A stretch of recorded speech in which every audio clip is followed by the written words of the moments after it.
ایمان دل میں اتر جائے تو کون نہیں جانتا کہ دل میں جو بات اتر جائے وہ عمل پر ضرور اثر انداز ہوتی ہے. یہ بات سیدھی سی ہے. دل میں یقین ہو عمل اس کے مطابق ہوگا.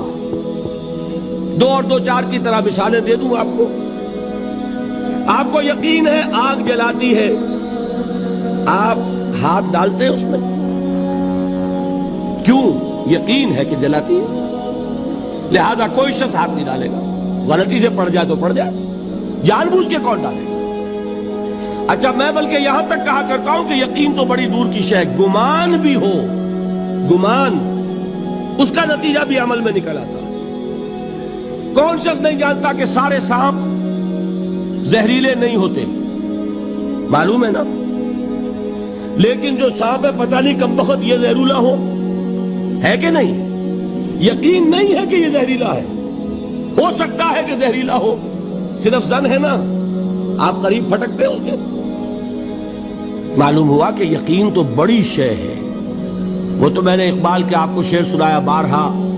یقین پیدا کرے ناداں، یقین سے ہاتھ آتی ہے وہ درویشی کے جس کے سامنے جھکتی ہے فغفوری. یہ اولیاء اللہ کون تھے؟ صاحب یقین ہی تو تھے، اور کون تھے؟ جن کے سامنے بادشاہ جھکتے تھے. شیخ عبد القدوس گنگوہی رحمت اللہ علیہ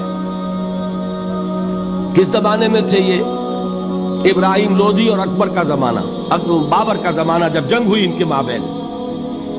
ابراہیم لودھی چل کر آیا ہے کہ بابر آ گیا ہے، میں جا رہا ہوں مقابلے کے لیے، پانی پت کی پہلی جنگ ہونے والی ہے، میرے لیے دعا کر دیجئے. فرماتے ہیں ذرا ہٹ جاؤ، ہماری دھوپ چھوڑ دو. دعا نہیں کی اور وہ شکست اس نے کھائی، مارا گیا. ان سے بھی پہلے کی بات ہے، نظام الدین اولیاء رحمت اللہ علیہ 7 بادشاہوں کا زمانہ دیکھا ہے. کسی بادشاہ سے ملنے کا تو خیر سوال ہی نہیں، اس کے پاس جانے کا سوال نہیں، کسی کو اجازت نہیں دی حاضر ہونے کی. ایک بادشاہ نے کہا کہ آپ کیسے روک سکتے ہیں، میں آ جاؤں گا. تو جواب یہ لکھوایا ہے کہ درویش نے اپنے گھر کے 2 دروازے رکھے ہوئے ہیں، بادشاہ ایک دروازے سے داخل ہوگا، درویش دوسرے سے نکل جائے گا. بادشاہ چاہتا ہے اذن باریابی. اور سلطان الہند پھر کون ہوا؟ سلطان الہند تو پھر نظام الدین اولیاء ہوئے، جس کی قدم بوسی کے لیے بادشاہ آنا چاہتا ہے اور وہ اجازت نہیں دے رہے. اس لیے ان کا نام ہے سلطان الہند، حضرت نظام الدین اولیاء رحمت اللہ علیہ. تو یہ جان لیجئے. ایک اور کا واقعہ ابو علی قلندر کا.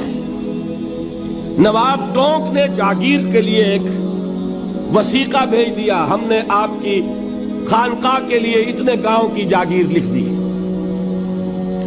اسی کاغذ کے پشت پر ایک شعر لکھا، ما آبروئے فقر و قناعت نباختیم، با میر خان بگوئے کہ روزی مقدر است. جاؤ میر خان سے کہہ دو، نواب ٹونک سے، ہماری روزی اللہ کے ہاں مقدر ہے، لکھی ہوئی ہے.